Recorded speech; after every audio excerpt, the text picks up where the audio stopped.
అసలు ఈ హర్షద్ మెహతా నా కొడుకు ఎవడీడు? టాటానా, అంబానీనా, ఎవడీడు? 90s లో స్టాక్ మార్కెట్ ని షేక్ చేసిన the big bull Harshad Mehta. కొంతమంది హర్షద్ మెహతాని Amitabh Bachchan of stock market అంటారు. అదే కొంతమంది ఫ్రాడ్స్టర్, స్కామర్, మ్యానిపులేటర్ అంటారు. అసలు హర్షద్ మెహతా ఏంటి? Hero or villain? చూడండి, సిగరెట్ తాగే అలవాటు నాకు లేదు, కానీ లైటర్ ఎప్పుడు నా జేబులో ఉంటుంది తగల పెట్టడానికి.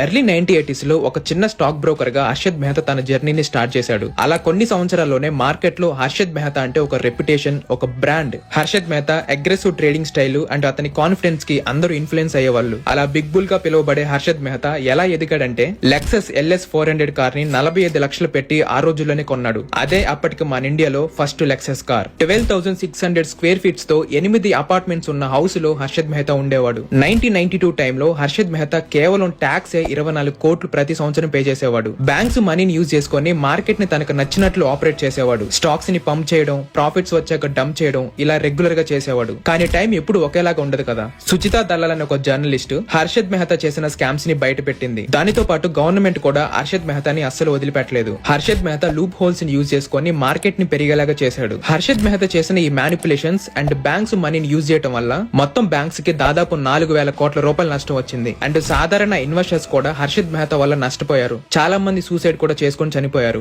అలా దాదాపు 9 సంవత్సరాల పాటు Harshad Mehta jail and court వెంట తిరుగుతూ 2001 డిసెంబర్ 31 జైల్లోనే హార్ట్ అటాక్ వచ్చి చనిపోయాడు. హర్షద్ మెహతా గురించి మీరేమనుకుంటున్నారు? ఆయన హీరోనా లేకపోతే స్కామరా? మీ ఒపీనియన్ కింద కామెంట్ సెక్షన్ లో చెప్పండి.